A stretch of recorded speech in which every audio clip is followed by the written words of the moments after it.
दिव्य नगरी में आपका स्वागत है। जिस नगरी को देखकर हमारे मन में यही भाव प्रस्फुटित हुए, तेरे नगर की गलियों में मैं एक दिन भूल से आ गया। तूने अपनाया इतने प्यार से कि तू रूह में समा गया। वो याद है मुलाकात मुझे जब महफिल तेरी सजी थी। वह दिन था पहली बार मुझे जब दुनिया पराई लगी थी। तू अपना लगने लगा मुझे, तेरा हूँ ये कहना मुझे मन भा गया।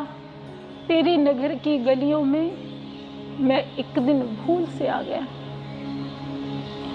एक दिन हम महाराज जी की दिव्य नगरी में आ गए, ये बिना सोचे बिना समझे ये नगरी किसकी है और महाराज जी कौन है।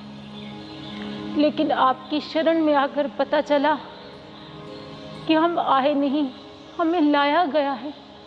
आपने बुलाया और हमें अपने चरणों में, दिव्य चरणों में बैठने का सुअवसर दिया। आज गुरु पूजा के इस विशेष दिन मैं आप सबका ध्यान इस स्थान की ओर केंद्रित करना चाहती हूँ जहाँ कभी हमारी यादें नहीं, हमारा जीवन बसा करता था। ये वही स्थान है जिस स्थान पर ना जाने हमारी पूरी दुनिया बस जाती थी, हमारी पूरी कायनात यहाँ बसती थी।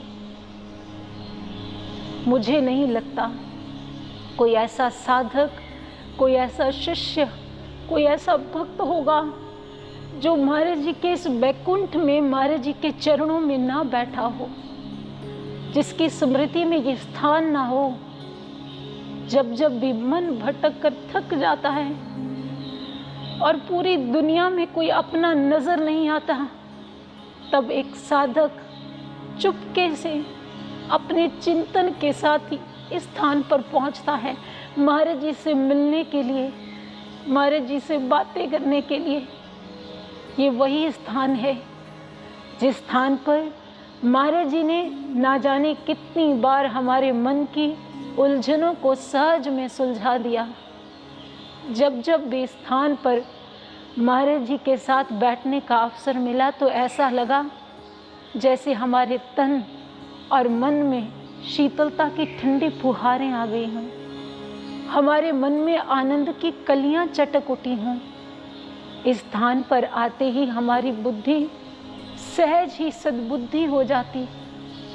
आपको याद होंगे महाराज जी के बोलते वो दिव्य नयन, जिन्होंने हमारी दीनता को हमेशा अपनी अपार करुणा से हौसला और प्रोत्साहन दिया, हमारे अहंकार को महादेव की भांति प्रलयकारी विध्वंस कर दिया अपनी दृष्टि से। और जब जब भी महाराज जी के दिव्य चरणों का स्पर्श करने का अवसर मिला तो इस अकड़े मस्तक में ना जाने कितनी बार समर्पण का प्रबल भाव जगा। आपका सहज में यह कह देना, आ गया तू, कब आया तू, और उसके पश्चात बड़ी बेपरवाही से यह बोल देना, गया नहीं अभी तक। बहुत याद आता है महाराज जी, बहुत याद आता है। अब हम आते हैं और चले जाते हैं, भले आप हमारे संग सदा सदा हैं, लेकिन साकार रूप में तू आ गया ये कहने वाला कोई नहीं है महाराज जी। जब आप हमसे पूछते थे क्या समाचार है और हम उछल कर मूक भाव से आपको बता देते थे, अब हम आपको बताना चाहते हैं महाराज जी, लेकिन हम आपको देख नहीं पा रहे, आपके दिव्य चरण कमलों का स्पर्श नहीं कर पा रहे। हमारा रोम रोम आपके चरणों के स्पर्श के लिए बिलखता है महाराज जी। ये सूनी छत, ये बंद कक्ष, ये वीरान गलियां हमें बेचैन करती हैं। नूर महल का नूर तो मानो कहीं खो सा गया है।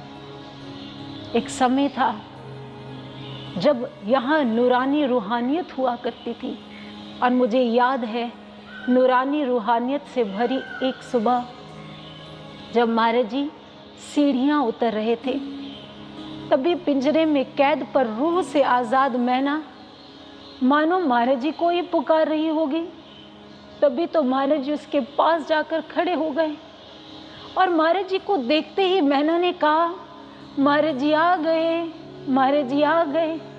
महाराज जी खिलखिलाकर हंसे, खूब ठहाका लगाकर, और बोले, मैं आ गया हूँ, देख मैं आ गया हूँ।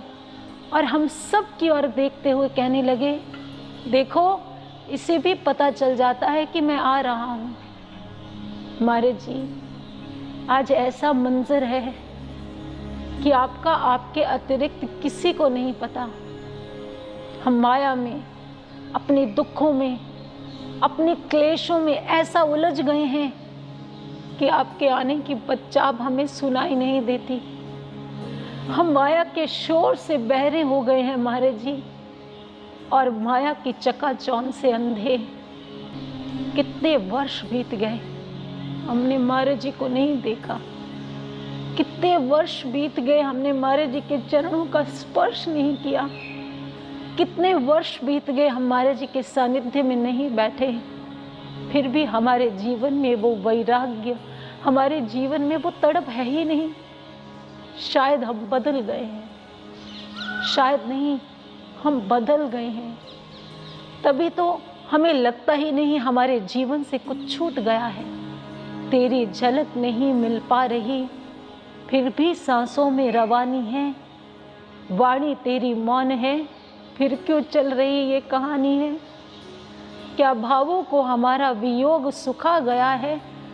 क्या तेरे बिना अब हमें जीना आ गया है? क्या तेरे बिना अब हमें जीना आ गया है?